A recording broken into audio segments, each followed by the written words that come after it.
Bagaimana caranya agar kita punya benteng untuk tidak hubud dunia gitu. Nah, anak itu bisa menjadi nikmat, bisa menjadi fitnah. Fitnahnya di mana? Kita serius dalam menghadapi maksudnya akhirat gitu ya, bahwa dunia adalah ini. Lalu kita melihat orang kok leha-leha dan segala macam. Ayo jangan leha aja sama ini. Dosa ini neraka. Akhirnya kan nabrak. Karena kita terlalu serius. Oh, emang saya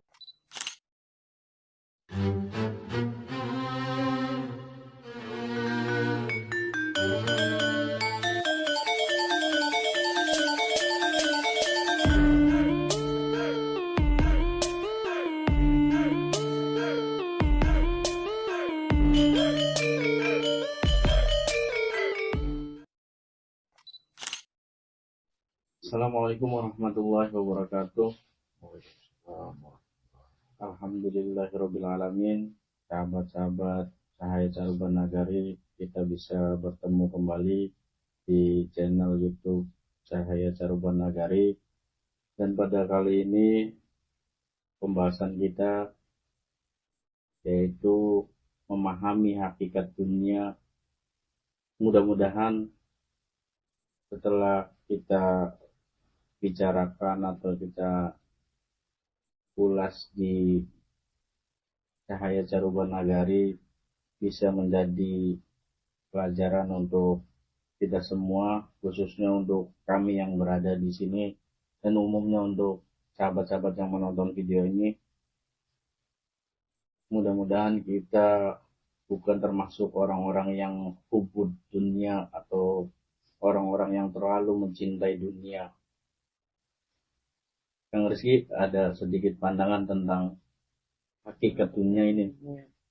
Eh, Pertanyaan-pertanyaan aja sih. Sama kayak kita di dunia perjalanan. Kita hidup di dunia tujuannya kemana.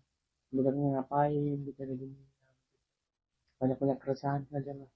Nah, tahan dulu Kang Rizky keresahan-keresahannya sebelum diulas lebih dalam oleh Kang Bana. Mangga Kang. baik. Assalamualaikum warahmatullahi wabarakatuh. Waalaikumsalam. Bismillah, alhamdulillah, wassalatu wassalamu ala rasulillah wa ala alihi wa sahbihi wa mawalah, la hawla wa la quwwata illa billah. Ba'd. Sahabat-sahabat Cahaya Caruban Nagari dimanapun berada, alhamdulillah pada kesempatan hari ini kita bisa melanjutkan aktivitas kita, berbincang-bincang hal-hal yang mudah-mudahan bisa memberikan sebuah inspirasi, konsep-konsep yang dimunculkan, dan mudah-mudahan ini bisa menjadi bahan pelajaran buat kita semuanya. Pada kesempatan ini kita akan membahas tentang dunia ini ya. Dunia itu besar apa kecil? Dibilang besar besar, dibilang kecil ya kecil ini. Jadi karena kita dunia ini harusnya seperti apa sih? Dunia itu sebetulnya banyak dikaji di dalam Al-Quran, dikaji di dalam hadis-hadis kanjeng Nabi juga dikaji. Ini tentu menjadi sebuah pesan untuk manusia secara keseluruhan tanpa terkecuali, supaya ada cara pandang tersendiri terhadap dunia ini. Orang itu seringkali salah menjalani hidup di dunia itu karena tidak memahami makna dunia, makna hidup, makna dirinya ketika diciptakan oleh Allah Subhanahu wa Ta'ala. Sehingga ketika hidup di dunia itu ya saya tidak tahu arah dari mana itu dia diciptakan oleh Allah, dari mana asalnya, mengapa dia diciptakan oleh Allah kemudian hidup di dunia ini sebetulnya harus dijawab dulu. Kalau misalkan manusia itu sudah bisa menjawabnya, maka cara pandang terhadap dunianya akan benar. Ketika cara pandangnya terhadap dunia ini benar dan memposisikan dunia di dalam dirinya ini benar, nah ini akan menemukan sebuah kenyamanan hakiki dalam dirinya. Tapi kalau misalkan kita belum bisa menemukan yang tadi, maka ya muncul sebuah keresahan. Dan itu terjadi di banyak orang. Berapa miliar orang yang gara-gara dunia ini menjadi pusing. Dan berbagai macam fitnah yang ada di dunia, keburukan-keburukan yang ada di dunia, keindahan-keindahan yang ada di dunia. Nah ini enak untuk dibahas. Nah kalau berbicaranya keindahan, apa sebetulnya keindahan itu? Dan apa yang dimaksud dengan keindahan dunia itu? Jangan keindahan dunia itu bisa menjadi afat, bisa menjadi fitnah, bisa menjadi sebuah kecelakaan bagi seseorang. Makanya di dalam Al-Quran itu Allah Subhanahu wa Ta'ala pernah menyampaikan al-malu wal banun zinatul hayatid dunya, bahwa harta dan juga anak-anak itu ternyata perhiasan daripada kehidupan dunia. Jadi bahasanya di sini adalah perhiasan. Mal, harta yang kita miliki apa saja itu bentuk. Pengen bentuknya mobil, pengen bentuknya tabungan yang isinya banyak, pengen bentuknya rumah yang berikut dengan fasilitas yang banyak, kemudian jabatan dan sebagainya, itu sudah perhiasan. Begitu juga sama seperti anak. Tapi yang pertama kali disebut itu al-mal wal banun. Nah, itu. Padahal secara konsepsi harta ini adalah merupakan sebuah alat. Harta ya. Alat untuk apa harta itu? Alat untuk bisa menjadi bahan di akhirat. Harta kita ini bahan untuk di akhirat saja. Jadi karena sebuah alat ya, pergunakan alat itu dengan benar. Ketika tidak dipergunakan dengan benar, maka ada konsekuensinya. Ketika dipergunakan dengan benar, tentu konsekuensinya akan baik juga kan. Nah, tetap kelanjutannya itu adalah wal baqiyatus sholihatu khairun inda rabbika sawaban wa khairun amala. Bahwa ada sesuatu yang kekal, ada sesuatu yang secara hakikat lebih indah, yang lebih baik di sisi Allah Subhanahu wa Ta'ala. Apa itu? Ya amalan-amalan yang membuat kekal nanti di akhirat. Kita sholat, kita puasa, kita zakat, kita melakukan ibadah-ibadah yang lain, kita melakukan kebaikan-kebaikan terhadap sesama manusia, itu adalah hakikat dari pindahan-pindahan yang sifatnya kekal. Nah nanti bagi orang-orang yang beriman kepada akhirat, pada saatnya nanti, yang dilihat itu, yang hitung sama Allah itu yang sifatnya kekal. Bukan berbangga-banggaan terhadap hartanya, bukan berbangga-banggaan terhadap anak. Ya. Anak saya banyak, semuanya sukses. Yang ini jadi apa, yang itu jadi apa, yang lainnya jadi berbangga-banggaan. Itu memperhiasan saja. Anak itu bisa menjadi nikmat, bisa juga bisa menjadi fitnah. Fitnahnya di mana? Fitnahnya ketika misalkan anak yang kita miliki ini, alhamdulillah ini balik, anak yang tidak bisa memahami arti hidup sesungguhnya. Yang dia kejar hanya duniawi, yang dia kejar hanya kebahagiaan duniawi saja. Lah kalau kebahagiaan duniawi itu hanya sebatas berpikir fasilitas, rumahnya enak, gitu kan, punya mobil, pengen ke mall kemana saja juga ada uangnya. Itu gambaran-gambaran dunia itu. Makanya dalam Al-Quran juga bahwa kehidupan dunia itu ya seperti permainan, dan itu melelapkan. Kalau misalkan tidak diputar cara pandangnya terhadap dunia, dia sampai meninggal, dia akan terjerumus ke dalam mencintai dunia itu. Jadi intinya sih sebetulnya bagaimana kemudian kita menatap dunia itu adalah hanya sebatas alat. Pertama itu. Yang kedua, kita harus paham bahwa dunia itu menurut Imam Abu Lais itu termasuk salah satu musuh yang harus kita jaga agar tidak masuk ke dalam hati kita. Tidak ada kecintaan sedikit pun terhadap dunia itu sendiri. Begitu. Jadi gambarannya seperti itu, bahwa dunia ini ya Allah ciptakan. Setelah Allah ciptakan memang untuk manusia, lalu manusia hidup di dunia itu bagaimana? Artinya hidup di dunia itu bagaimana ya? Nanti kan dipertanggungjawabkan. Hidup di duniamu itu gimana? Pertama, iman atau tidak kepada yang menciptakannya. Setelah iman atau tidak, kemudian iman. Setelah iman, mana yang dia pilih? Apakah memilih kepada yang menciptakannya, atau malah terlena dengan ciptaan-ciptaannya itu? Dan itu tampak indah itu, dunia itu. Tampak indah, tapi keindahannya tidak hakiki. Kenapa? Karena sebuah makhluk, karena sebuah ciptaan, karena termasuk kudus atau hadis baru. Nah, sesuatu yang baru itu, ya tentu kalaupun terlihat indah, ya kendalinya hanya secara fisik. Menurut mata kita saja, tapi cara mata hati kita itu sesungguhnya ya biasa saja. Makanya di kalangan-kalangan sufi itu, ketika melihat fenomena alam saja yang indah, contoh misalkan Kang Rama atau Kang Rizky melihat gunung dari kejauhan, indah nggak?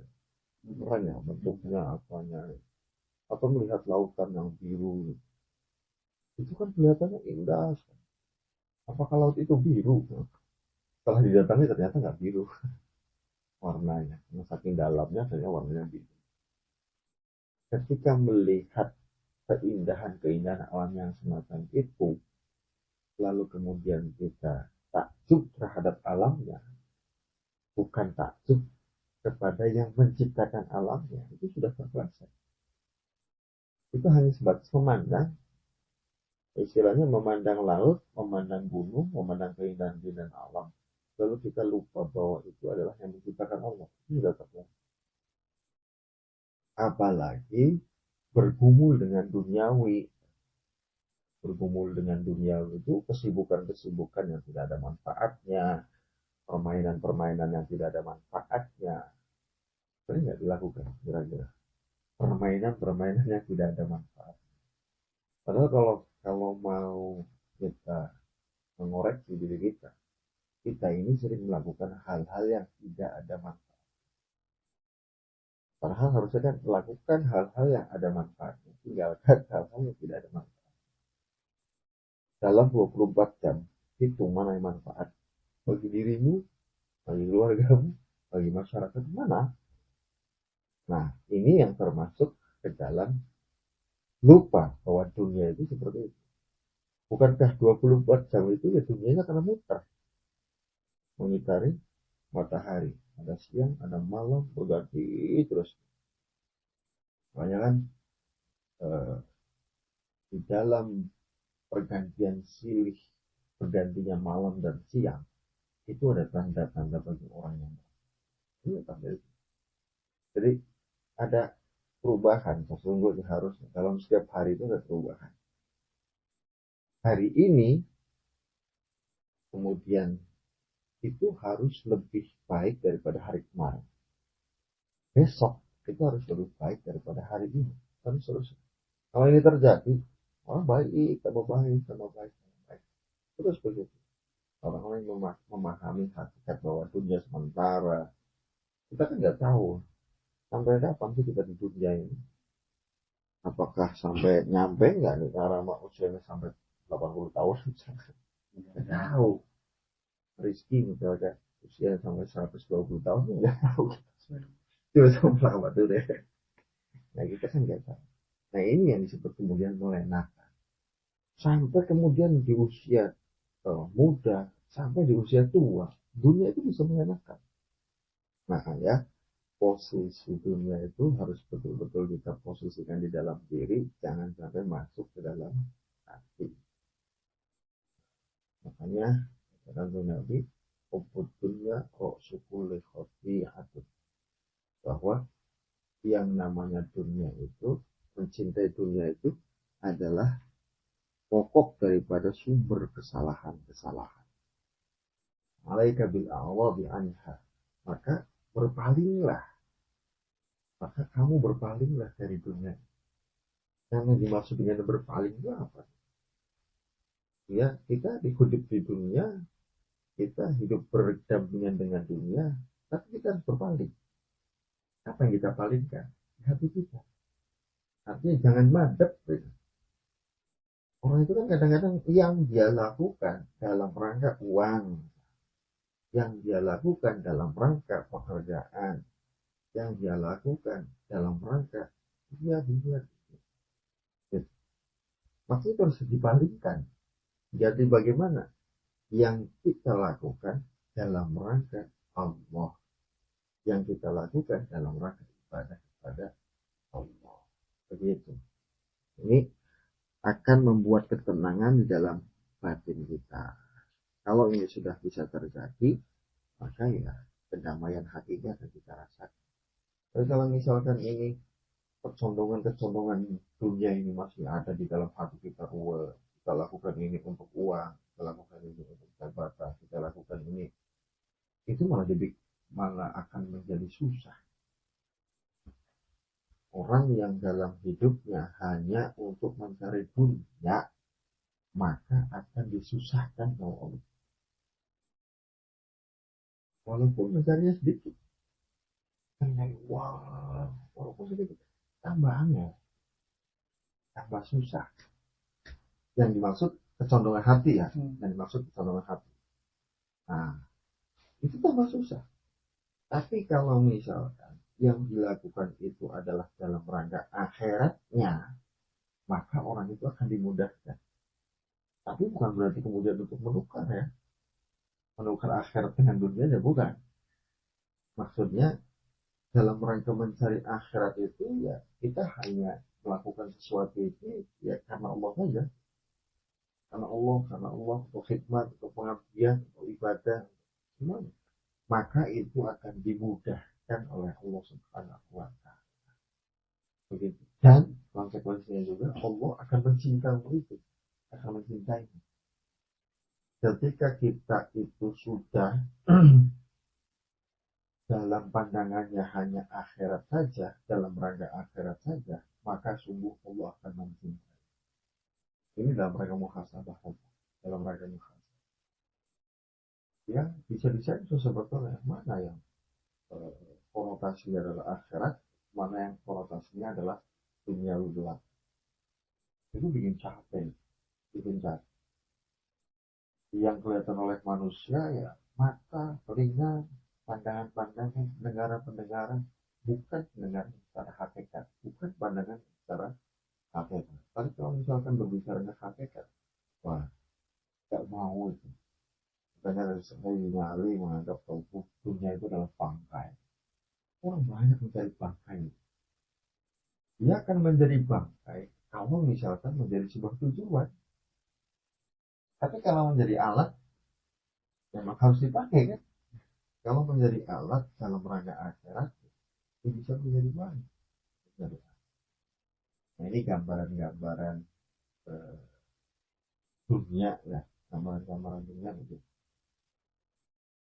Awalan begitu yang tadi yang di awal katanya banyak keresahan.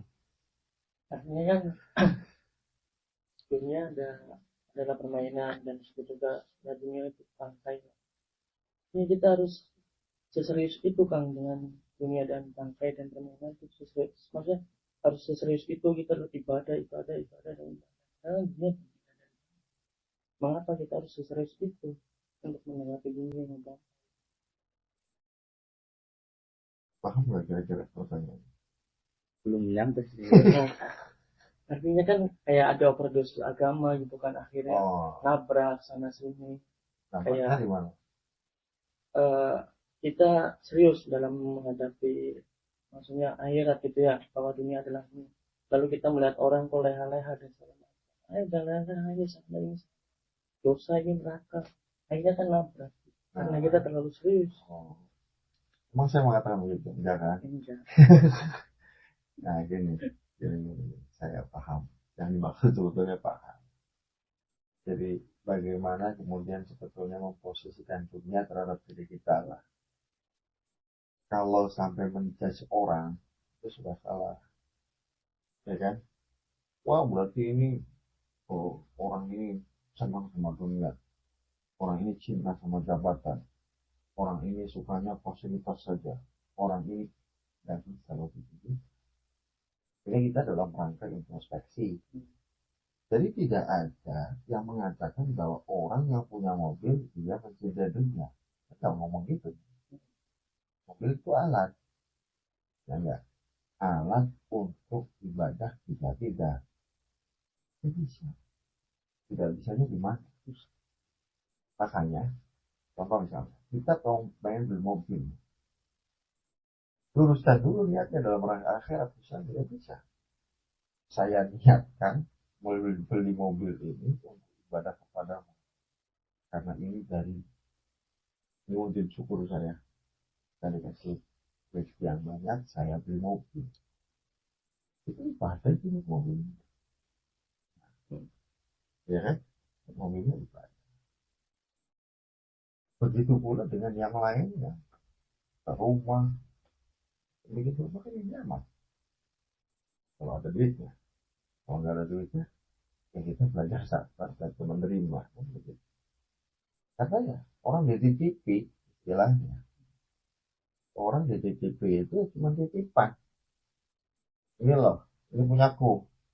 Kamu pakai sana, ya sesuai dengan keinginanku, bukan keinginan. Kalau dianalogikan, dianalogikan. Ini uangku untukmu. Silakan kamu pakai, tapi sesuai dengan keinginanku, bukan keinginanmu, bukan keinginan hawa nafsumu.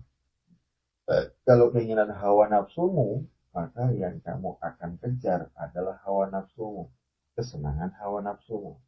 Tapi kalau keinginanku, ya gitu kan. Kalau keinginanku, maka kamu akan melakukan hal-hal yang bermanfaat dengan rezeki yang aku berikan. Istilahnya analogi begitu, analoginya begitu. Nah, memang terkadang ada beberapa orang yang membatasi mana duniawi, mana ukhrawi. Gitu. Ini surat akhirat. Ini urusan dunia saja. Akhirat jangan ikut-ikutan. Pertanyaannya apakah memang begitu? Alhamdulillah dunia saja. Ya memang ada kan sebuah hadis dari Nabi yang menjelaskan apa namanya, itu adalah duniamu, itu adalah urusanmu.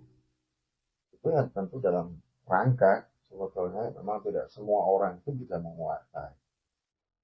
Dalam bab tertentu ada spesifikasinya kan gitu. Dalam urusan kesehatan dokter lah, jangan datang ke saya, nggak bakalan bisa saya buka dengan teori kedokterannya kan.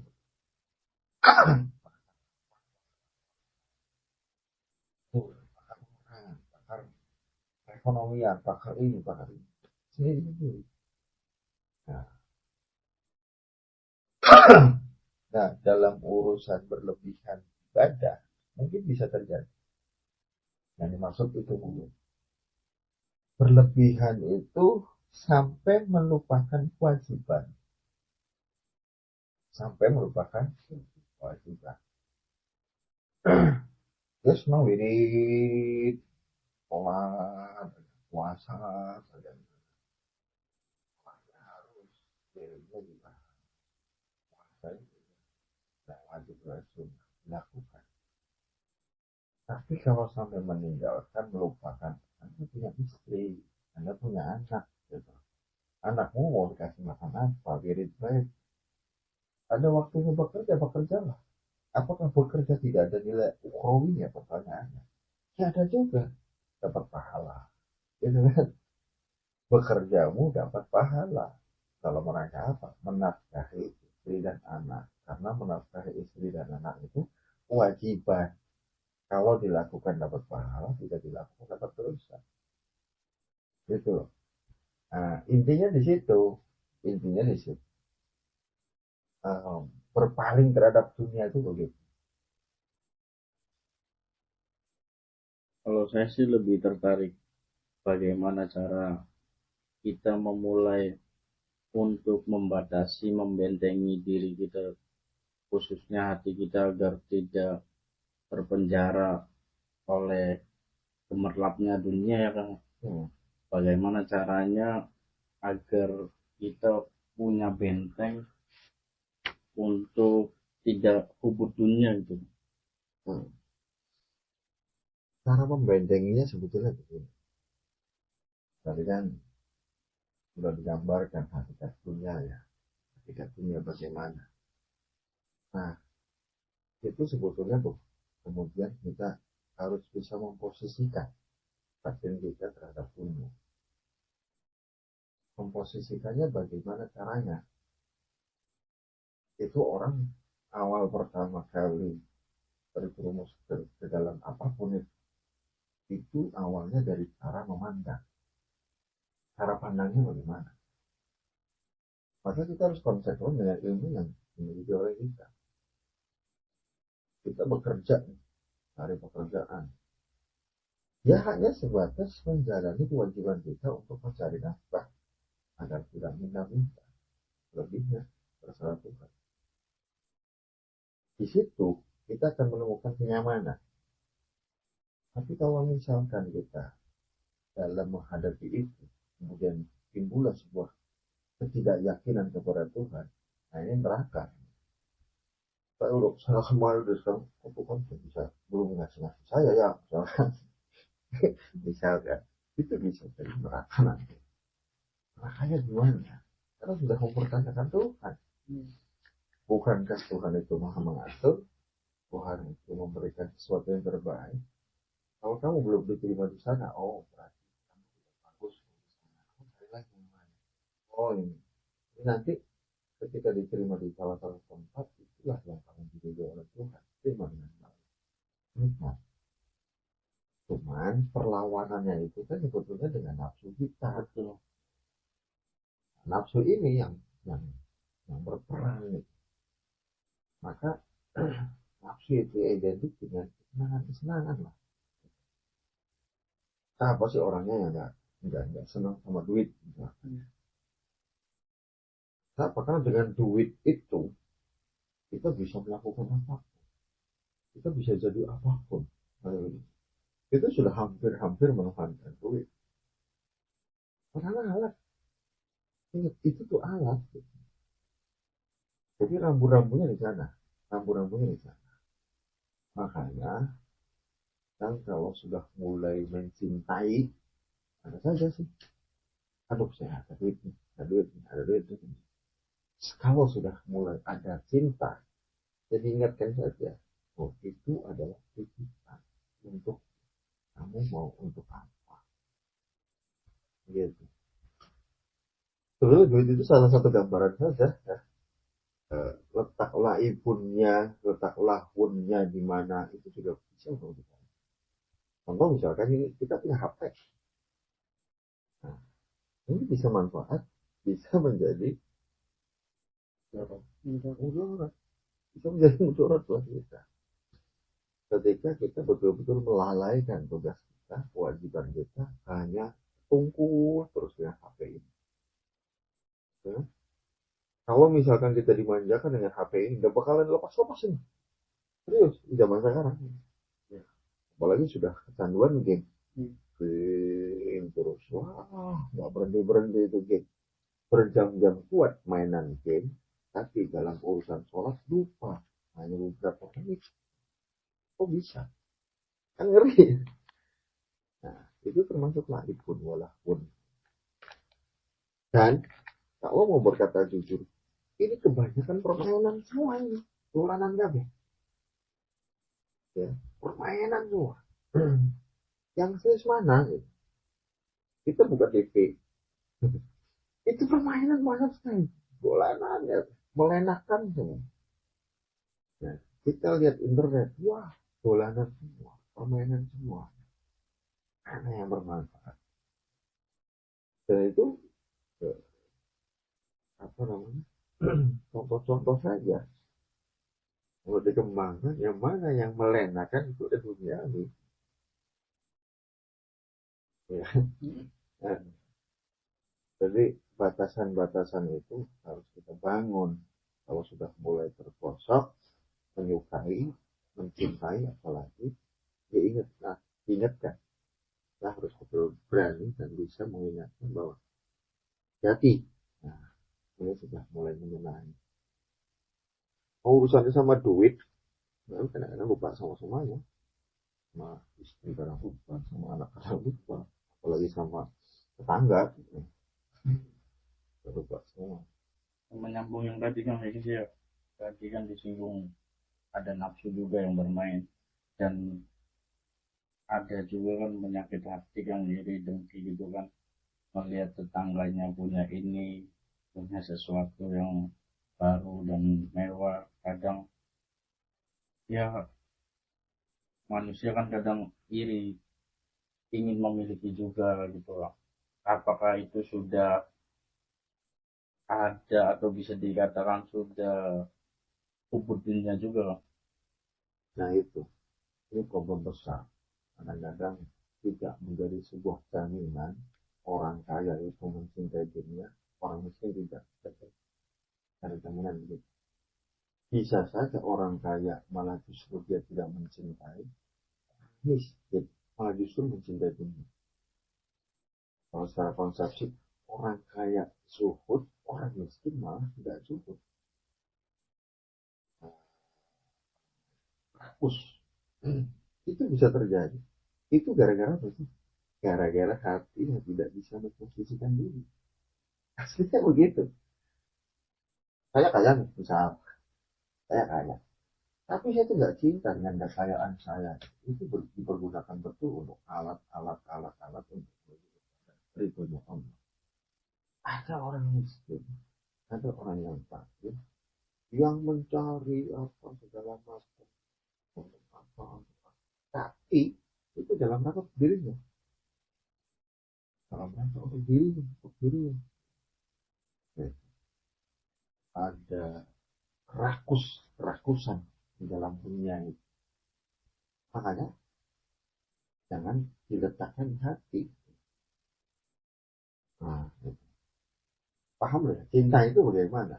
Memasukkan dunia dalam hati kita. Ini nggak boleh. Kayaknya Nabi hubbud dunia rasulullah khafiyatun. Bayangkan, mencintai dunia itu adalah pangkal daripada kesalahan. Keburukan itu kalau misalkan berkata jujur, kita awalnya karena suka dunia, kita terhadap dunia. Ada ketergantungan yang begitu besar terhadap dunia ini. Ya. Tapi bukan berarti kemudian dilarang untuk mencari uang sebanyak-banyak. Saya nggak ngomong begitu. Cari uang sebanyak-banyak silahkan. Untuk apa? Gitu. Untuk apa uang itu? Banyak tidak minta-minta, itu baik. Supaya saya bisa memberi kepada orang lain. Itu baik. Gitu. Jadi sebetulnya letaknya adalah di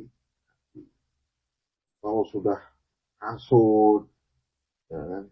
Waduh, tetangga saya sudah punya mobil nih, lu panas. Itu salah satu penyakit hati yang bersarang di nafsunya.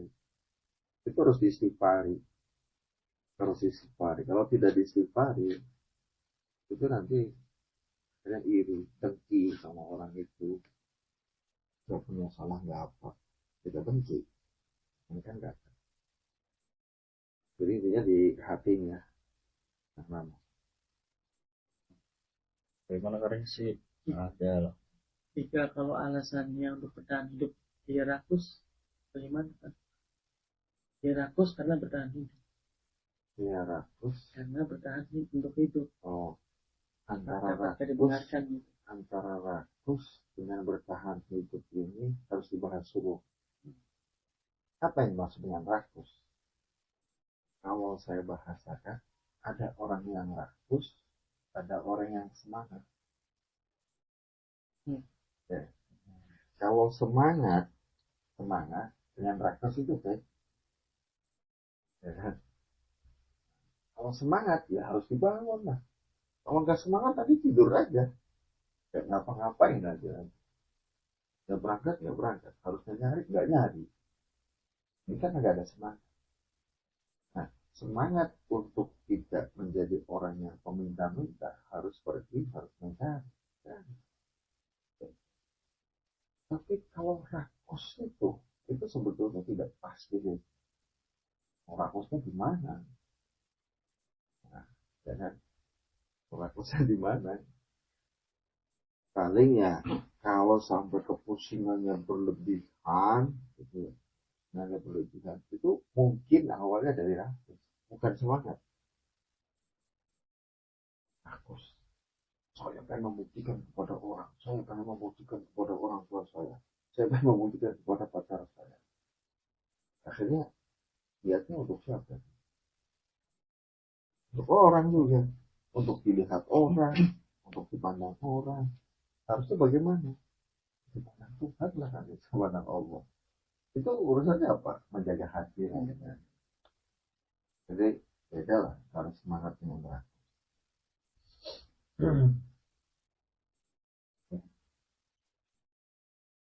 Apalagi Mas, selanjutnya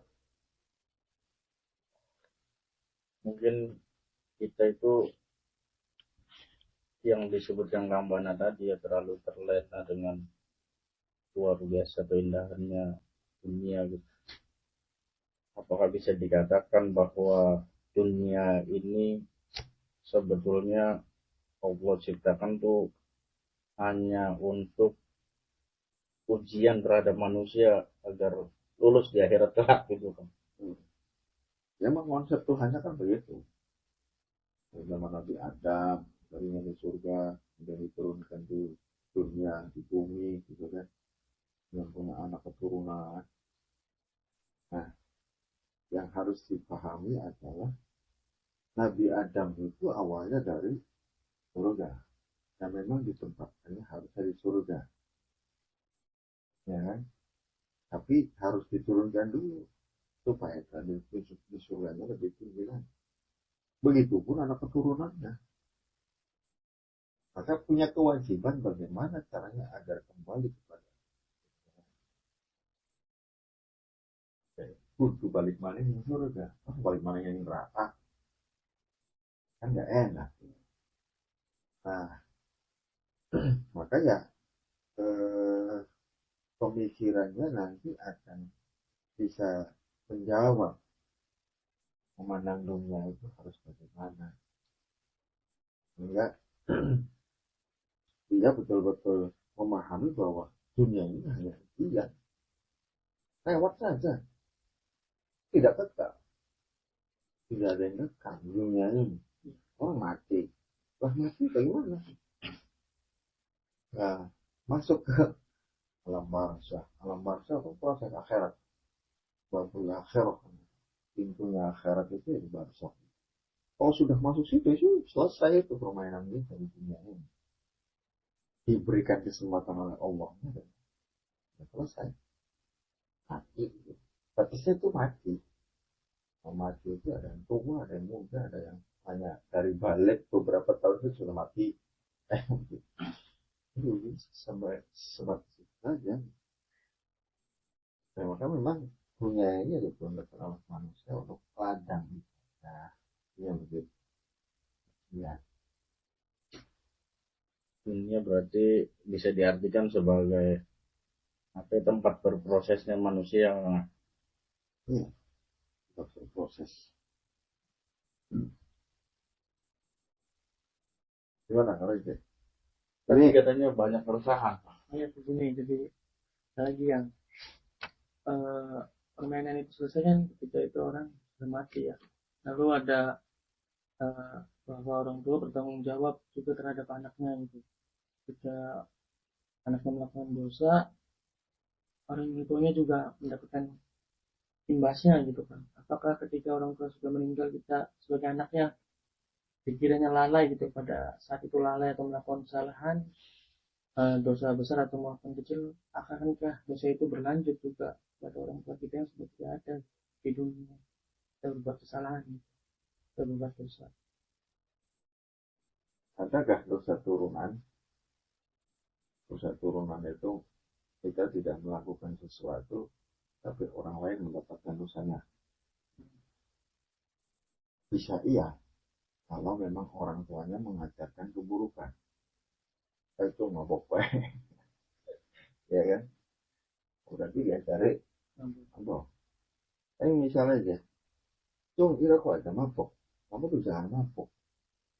Orang tua ngajarin bener kan? Ya. Bener. Tak mabok. Lalu mabok. Ini dapat dosa nggak kira-kira kalau gitu? Masih dapat dosa. Mengingat yang sudah, nasihat yang sudah, gitu kan? Oh enggak, kamu kan orang tuanya. Berarti kamu yang salah. Orang masyarakat. Nah, mendidik. Jadi intinya kalau berbicara keterkaitan, maka keterkaitan yang dimaksud adalah kewajiban orang tuanya sudah ditunaikan belum kepada anaknya. Di antaranya adalah mendidik. Orang tua bisa disalahkan ketika misalkan orang tua seharusnya mendidik anak agar bisa sholat, agar bisa istiqomah sholat, tetapi tidak dilakukan. Masalahnya gitu, Pak. Ketika dia tidak sholat, ya salah orang tua karena tidak membiasakan anaknya sholat. Gitu. Jadi tidak bisa ditelan mentah-mentah bahwa setiap apa yang dilakukan oleh anak kita citrakan terus. Enggak juga begitu. Gitu. Nah, makanya di akhirat itu antara anak dengan orang tua itu bisa jadi tukaran, bertengkar. Itu salahmu. Ini salahmu. Ini yang ngeri sebetulnya di akhirat itu. Kakak sama adik, ya kan? Suami sama istri, saling menuntut, saling menyalahkan, saling. Tapi kan dihadapkan yang maha adil, tahu semuanya kan. Makanya dalam urusan hubungan antara manusia dengan manusia itu ya harus legowo. Anak sama orang tua ya harus bisa memaafkan. Anak kepada orang tuanya juga harus memaafkan. Terus maaf, maaf itu saya tidak punya dosa. Ya.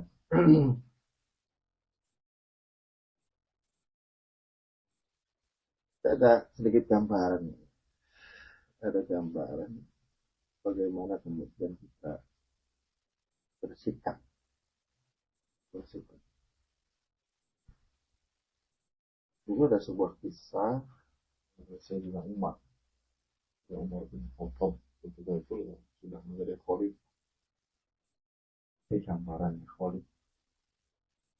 Jadi kalau katanya khalifah itu yang enggak digambarkan dia orang yang megah, orang yang pakaiannya bagus. Ternyata enggak. Jadi Sayyidina Umar itu pernah merasa sedih karena anaknya itu dia Umar itu diajak sama teman-temannya lagi masih kecil. Kenapa diajak? Karena anaknya itu bajunya itu banyak tambalan.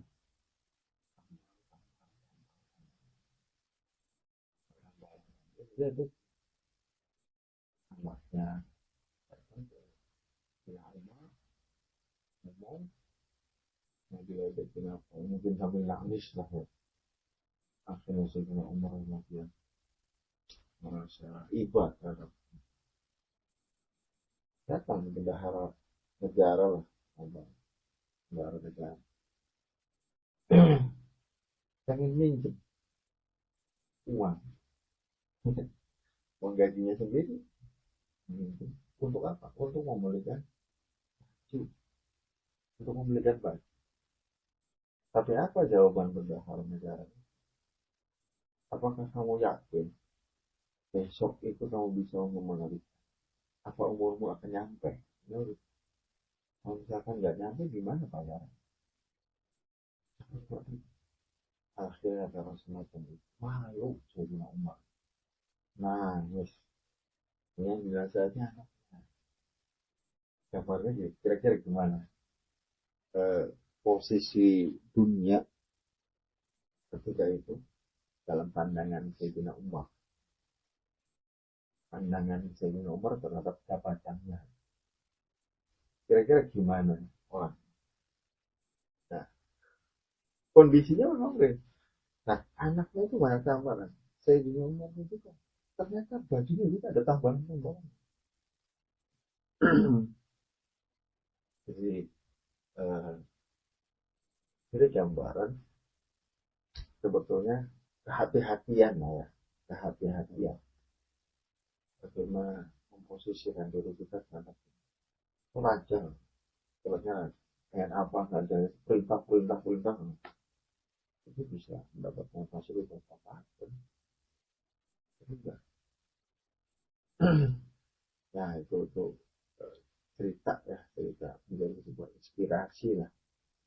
Terus seharusnya jangan sampai melalaikan antara kewajiban dan kesenangan dunia. Tadi nyambung dengan di awal kamu tadi, anak tuh bisa jadi fitnah dan bisa jadi kita itu tergelincir di dalam dunia ini nih. Tadi kan diceritakan bahwa Sayyidina Umar kan mendengar cerita anaknya yang diejek di sekolah karena pakaian yang robek-robek penuh tambalan, dan akhirnya kan Sayyidina Umar ingin meminjam uang gitu kan. Jadi ya nyambung dengan yang dikatakan di awal tadi yang mana bahwa semua itu kan titipan yang harus dijaga dengan baik, dan semua yang ada di dunia ini hanya alat untuk kita bagaimana memproses diri kita di dunia gitu kan. Bagaimana Kang Rizky? Ada lagi nggak yang ingin ditanyakan keresahan-keresahan yang tadi di awal? Jadi pertanyaannya apa tadi? Ini saya menegaskan aja ulang. Menegaskan ulang aja. Jadi memang iya, maksudnya ini kan bisa diambil hikmah, bisa diambil hikmah, pelajaran yang begitu luar biasa, begitu luar biasa. Maksudnya memang kita ini harus sering muhasabah ya menghadapi dunia ini. Karena urusan akhirat saja kita tukar itu sama dunia. Apa contohnya? Saya sholat ya, biar uangnya banyak, betul. Mau ditukar itu mas. Saya ini supaya ini, itu tujuannya sudah ke sana, dunia lagi gitu kan. Supaya ini lah, supaya ini lah. Itu kan tipis gitu kan. Ada yang tampak pekerjaannya adalah ukhrawi, duniawi. Ada yang pekerjaannya kelihatannya duniawi, padahal ukhrawi. Itu yang menentukan apa sih sebetulnya? Ini kata kita, niat kita gimana? Maka jangan sampai kemudian niat yang ada di dalam hati kita ini terpeleset. Bisa di situ. Ya. Kalau sudah larinya ke duniawi, ukhrawi aja nggak kelihatan, nggak dilihat. Apa kata Tuhan? Itu bukan untukku, itu untukmu diri sendiri, itu untuk kemegahanmu, itu untuk keindahanmu. Mana untukku yang mana? Nah, Tuhan mungkin di sana itu, dan mana untukmu? Semuanya untukmu semua. Yang dipikirkan untukmu semua, untuk umat. Makanya kita nggak bisa menjudge bahwa orang yang kelihatannya hubudul ya itu hubudul, enggak. Hanya dilihat dari penampilan, dari fasilitas. Enggak.